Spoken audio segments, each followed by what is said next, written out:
नमस्ते सभी को। आज हम ड्रोन्स का इतिहास एक और बार देखेंगे अलग नज़रिए से। हिस्ट्री ऑफ ड्रोन्स वापस पार्ट 2।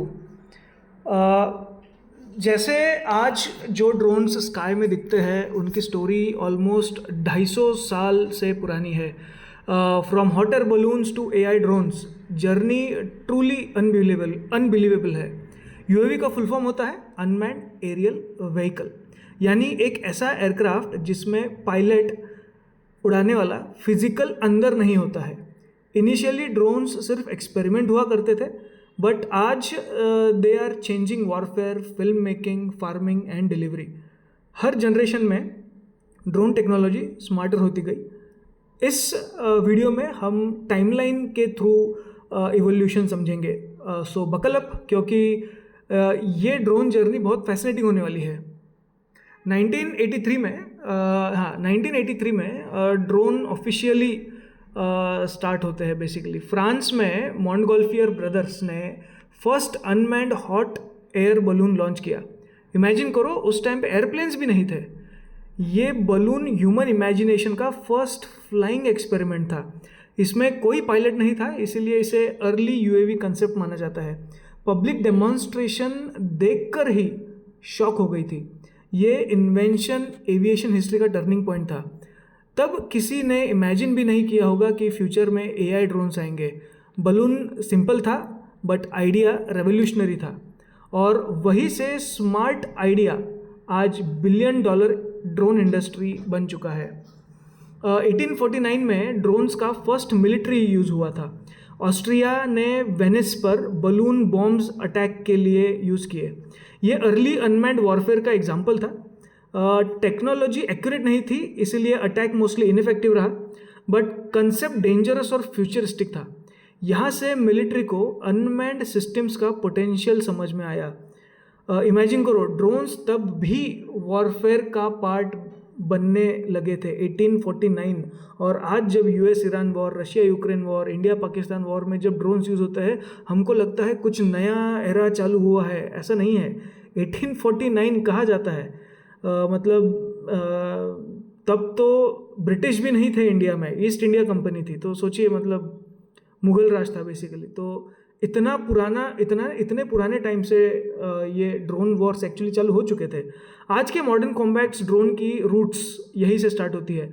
बलून बॉम्ब्स प्रिमिटिव थे, but idea ahead of the time थी। ये इवेंट ड्रोन वॉरफेयर का फर्स्ट चैप्टर माना जाता है। उसके बाद 1858, ये जो स्लाइड आप देख रहे हैं, एरियल फोटोग्राफी की बिगिनिंग दिखाती है।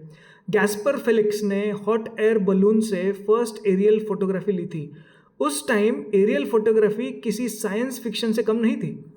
अनफॉर्चुनेटली ओरिजिनल फोटो हिस्ट्री में लॉस्ट हो गई, अब नहीं दिखती है, अब कहीं है नहीं उसका रिकॉर्ड। लेकिन कंसेप्ट दुनिया को कंप्लीटली चेंज करने वाला था। आज ड्रोन्स एरियल वीडियोग्राफी का किंग बन चुका है। मैपिंग, सर्वेलेंस और फिल्म मेकिंग सब एरियल इमेजिंग पर डिपेंड करता है। ये फर्स्ट अटेम्प्ट था स्काई को कैमरा की आइज देना। इमेजिन करो, ड्रोन फोटोग्राफी का फाउंडेशन 1858 में ही पड़ गया था, और आज इंस्टाग्राम रील्स तक उसी कंसेप्ट का इवोल्यूशन है। मतलब हम कुछ नया नहीं देख रहे हैं दोस्तों। लगभग 100-150 साल पुरानी चीज़ हम अभी भी उसको सोच रहे हैं कि बहुत ही एरा चेंजिंग है। ऐसा नहीं है। 1896 एल्फ्रेड नोबेल ने रॉकेट पर कैमरा अटैच किया। यस, सेम नोबेल जिनके नाम पर नोबेल प्राइज फेमस है। ये फर्स्ट टाइम था जब कैमरा अनमैन्ड सिस्टम पर यूज़ हुआ। आज ड्रोन्स पर कैमरा नॉर्मल है, कोई ऐसी बड़ी बात नहीं है, बट उस टाइम पे ये आइडिया कम्प्लीटली फ्यूचरिस्टिक था। इस एक्सपेरिमेंट ने एरियल इंटेलिजेंस का फ्यूचर ओपन किया। कैमराज ने ड्रोन्स को फ्लाइंग आइज बना दिया।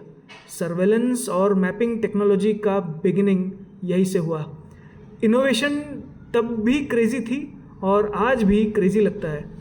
एक सिंपल कैमरा ने ड्रोन वर्ल्ड का फ्यूचर डिफाइन कर दिया। 1898 निकोला टेस्ला ने first radio controlled boat demonstrate की। ऑडियंस को लगा टेस्ला मैजिशियन है, जादूगर। कुछ लोगों को लगा बोट के अंदर मंकी बैठा हुआ है, वायर सिखाया हुआ monkey, trend monkey. Wireless control उस टाइम मैजिक जैसा था, मैजिक। टेस्ला ने फ्यूचर रिमोट कंट्रोल टेक्नोलॉजी का बेस क्रिएट किया। मॉडर्न ड्रोन्स भी उसी कंसेप्ट पर ऑपरेट करते हैं। कमांड्स रेडियो सिग्नल के थ्रू भेजे जाते हैं। इमेजिन करो, बिना इंटरनेट के remote control. Tesla truly future को डेकेड्स पहले देख रहे थे। इसी इन्वेंशन ने मॉडर्न यूएवी कम्युनिकेशन सिस्टम्स की फाउंडेशन तभी रख दी थी। 1915 first world war. Aerial photography का ह्यूज यूज़ हुआ था उसमें। ब्रिटिश फोर्सेस ने एनिमी मैपिंग के लिए एरियल फोटोज़ यूज़ किए। ये अर्ली रिकग्नाइजेंस टेक्नोलॉजी थी। मैं वापस याद दिला देता हूँ। रिकग्नाइजेंस मतलब सर्वेलेंस जैसा ही होता है, बस रिकग्नाइजेंस थोड़ा छोटा होता है, सर्वेलेंस काफ़ी बड़ा होता है। सर्वेलेंस एक जानकार एरिया में किया जाता है, जो एरिया हमारे जाना पहचाना है, और रिकग्नाइजेंस वहाँ किया जाता है हम जहाँ कभी गए नहीं। ओके। रिकग्नाइजेंस में कोई स्पेसिफिक टारगेट नहीं होता है, हम सब कुछ ढूंढते हैं, और सर्वेलेंस में एक स्पेसिफिक टारगेट होता है जिसको फॉलो किया जाता है। ठीक है, ये बेसिक डिफरेंस है। या उसके बाद मैं कह रहा था कि फ़ोटोज़ को कंबाइन करके बैटलफील्ड्स मैप बनाए गए। इस टेक्निक को ऑर्थोमोज़ाइक का अर्ली फॉर्म माना जाता है। आज drones advanced mapping software use करते हैं, बट बिगिनिंग इसी वर्ल्ड वॉर से शुरू हुई थी। इंटेलिजेंस गैदरिंग वॉरफेयर में क्रिटिकल बन चुका था। Sky suddenly battlefield information source बन गया था, और drones gradually the third I in the sky का टैग उस पर लगने लगा था धीरे धीरे। यस, 1917 कैटरिंग बग को फर्स्ट यूएवी टॉर्पीडो माना जाता है। ये एक अनमैन्ड फ्लाइंग बॉम्ब था। इसमें प्रीसेट कंट्रोल्स यूज़ होते थे। टारगेट डिस्टेंस रीच होते ही इंजन स्टॉप हो जाता था, विंग्स डिटैच होते थे, और बॉम्ब टारगेट पर गिर जाता था। इमेजिन करो, ऑटो पायलट कंसेप्ट 1917 में। टेक्नोलॉजी सिंपल थी, बट अगेन आइडिया ब्रिलियंट था। ये मॉडर्न क्रूज मिसाइल्स का अर्ली एंसेस्टर था। वॉरफेयर रैपिडली ऑटोमेटेड डायरेक्शन में मूव कर रहे थे। कैटरिंग बग ड्रोन हिस्ट्री का आइकॉनिक इन्वेंशन माना जाता है। 1935 क्वीन बी को फर्स्ट मॉडर्न ड्रोन माना जाता है। जी हाँ, ये रेडियो कंट्रोल्ड एयरक्राफ्ट ट्रेनिंग के लिए यूज़ होता था। Royal Air Force pilots target practice करते थे इसके अगेंस्ट। एक्चुअली इसने रियलिस्टिक कॉम्बैट सिमुलेशन पॉसिबल बनाया। ड्रोन वर्ल्ड भी क्वीन बी से इंस्पायर्ड माना जाता है। ड्रोन, ये जो वर्ड है drone, queen bee, actually drone English के हिसाब से अगर देखे जाए तो ड्रोन मतलब हनी बी जो रहता है ना, फीमेल हनी बी, उसको बेसिकली ड्रोन बोला जाता है। और ये क्वीन बी है। जो ड्रोन शब्द आया है इसी का एक बेटर नाम है, क्वीन बी का बेटर नाम ड्रोन है ना, वरना इसको अनमैन्ड एरियल व्हीकल वगैरह ऐसे ऑफिशियल टेक्निकल नाम है। ये टेक्नोलॉजी प्रीवियस सिस्टम्स से काफ़ी एडवांस थी। लो कॉस्ट और रीयूजेबल डिज़ाइन बहुत इंपॉर्टेंट था। मिलिट्री ट्रेनिंग में ह्यूज इम्प्रूवमेंट था। मॉडर्न ड्रोन्स का प्रैक्टिकल एरा यहीं से स्टार्ट होता है। Queen B truly drones history का माइलस्टोन कह सकते हैं। 1936 यूएस नेवी ने यूके की क्वीन बी टेक्नोलॉजी ऑब्जर्व करी। एडमायरल स्टैंडले इससे काफ़ी इम्प्रेस्ड हुए। अमेरिका ने अपना ड्रोन डेवलपमेंट प्रोग्राम स्टार्ट किया। ड्रोन वर्ड ऑफिशियली पॉपुलर होना अब भी स्टार्ट हुआ था 1936 के आसपास। मिलिट्री को अनमैन्ड सिस्टम्स का फ्यूचर क्लियरली दिख रहा था। कंट्रीज ड्रोन रेस में एंटर करने लगी। इनोवेशन स्पीड ड्रामेटिकली इंक्रीज हुई। वॉरफेयर ग्रेजुअली टेक्नोलॉजी ड्रिवन बन रहा था। ड्रोन डेवलपमेंट अब एक्सपेरिमेंटल स्टेज से बाहर आ रहा था, और यहीं से फिर ग्लोबल ड्रोन कंपटीशन स्टार्ट होने लग गया कि किसके पास कितने ड्रोन्स है, कौन अच्छे ड्रोन्स बना रहा है, मैन्युफैक्चरिंग कहाँ है, डिज़ाइन वगैरह वगैरह। 1937 यूएस नेवी ने radio control UAV torpedo develop किया। कमांड्स एक नियर बाय एयरक्राफ्ट से भेजे जाते थे। टेक्नोलॉजी लिमिटेड थी बट रेवोल्यूशनरी थी। रियल टाइम कंट्रोल कंसेप्ट बहुत इंपॉर्टेंट स्टेप था। ये मॉडर्न रिमोट पायलटिंग सिस्टम का एंसेस्टर कह सकते हैं इसको। यूएवी इफेक्टिवनेस इम्प्रूव होने स्टार्ट हुआ। वायरलेस कम्युनिकेशन ड्रोन इवोल्यूशन का कोर बन गया था। ह्यूमन ऑपरेटर्स और मशीन्स का कोऑर्डिनेशन इम्प्रूव हुआ।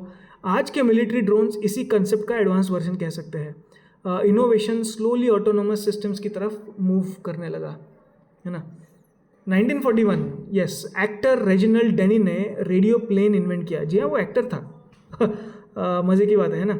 यस, एक हॉलीवुड एक्टर ड्रोन इन्वेंटर भी है गाइस। ये radio control target plane military training के लिए यूज़ होता था। कंपनी ने ऑलमोस्ट 70,000 ड्रोन्स प्रोड्यूस किए। इमेजिन उस टाइम पे 1940s जब हमारे इंडिया को इंडिपेंडेंस भी नहीं मिला था, तब वहाँ पे 70,000 ड्रोन्स बन चुके थे इस कंसेप्ट से। इमेजिन करो उस टाइम इतनी massive production. Drone manufacturing industry का बिगिनिंग यहीं से हुआ। मिलिट्री डिमांड इनोवेशन को पुश कर रही थी। Radio plane future drone companies का इंस्पिरेशन बना। यूएवीज ग्रेजुअली रिलायबल सिस्टम्स बन रहे थे और ड्रोन टेक्नोलॉजी अब सीरियस इंडस्ट्री बनने लगी थी। It is not just for military. अब धीरे धीरे सबको ये लगा नहीं, अब ये हमारे पास भी होना चाहिए। 1943 FPV का मतलब होता है फर्स्ट पर्सन व्यू। बोइंग के BQ-7 सिस्टम में अर्ली इसका कंसेप्ट यूज़ हुआ था। एयरक्राफ्ट टारगेट की तरफ रिमोटली गाइड किया जाता था। ह्यूमन पायलट जंप कर देता था बिफोर फाइनल अटैक, है ना। साउंड्स क्रेजी बट हाँ है, ऐसा ही है। बट ये रियल मिलिट्री एक्सपेरिमेंट था। FPV कंसेप्ट आज ड्रोन रेसिंग में फेमस है। मॉडर्न FPV गॉगल्स पायलट को इम्प्रेसिव एक्सपीरियंस देते हैं। इस टेक्नोलॉजी के रूट्स 1943 तक जाते हैं। वॉरफेयर इनोवेशन एक्सट्रीमली रिस्की और एक्सपेरिमेंटल थे और इसी कंसेप्ट ने future immersive drone control systems create किए, है ना। यस, इसराइल ने एडवांस्ड सर्वेलेंस ड्रोन्स डेवलप करने चालू किए थे 1973 में। मैस्टिफ और स्काउट ड्रोन्स इंटेलिजेंस गैदरिंग के लिए यूज़ हुए। रियल टाइम रिकॉग्निजेंस बैटलफील्ड एडवांटेज बन गए थे। ड्रोन्स एनिमी मूवमेंट ट्रैक कर सकते थे। मिलिट्री स्ट्रैटेजी स्मार्टर हो गई थी। इजराइल ड्रोन इनोवेशन में वर्ल्ड लीडर बन गया था। इमेजिन 1970s में US नहीं, ड्रोन इनोवेशन में इजराइल सबसे आगे था। सर्वेलेंस कैपेबिलिटी ड्रामेटिकली इम्प्रूव कर रहे थे वो लोग। UAV वॉरफेयर का इसेंशियल टूल बनने लग गया। कैमराज और कम्युनिकेशन सिस्टम्स का रोल बहुत बढ़ गया और मॉडर्न सर्वेलेंस ड्रोन्स का फाउंडेशन इसी एरा में, इसी टाइम पे चालू होने लग गया, है ना। 1982 का बैटल ड्रोन वॉरफेयर के लिए हिस्टोरिक था। इजराइल ड्रोन्स ने सीरियन एयरफोर्स को आउटमैन्यूवर किया। कैजुअलिटीज़ मिनिमाइज हुई thanks to UAVs intelligence. Drones battlefield outcomes influence करने लगे। मिलिट्री वर्ल्ड सडनली UAV को सीरियस लेने लगा, बहुत ज़्यादा सीरियस लेने लगा कि अभी मतलब वो प्राइमरी होने लग गया। UAV became the primary. Real time data combat में गेम चेंजर बन गया। ये ड्रोन्स वॉर स्ट्रेटेजी का परमानेंट पार्ट बनने लग गए। बैटलफील्ड अवेयरनेस ड्रामेटिकली इंप्रूव हो गई। UAV लेजिटिमेसी ऑफिशियली इस्टेब्लिश होने लग गई। इस बैटल ने मॉडर्न मिलिट्री ड्रोन एरा को झट से एक्सेलरेट कर दिया। द बैटल ऑफ जेजाइन, है ना। तो यस, और भी ऐसे बहुत कुछ है। अगले स्लाइड में हम देखेंगे थोड़ा सा और हिस्ट्री और कुछ टेक्निकल बातें। तब तक के लिए हैप्पी फ्लाइंग।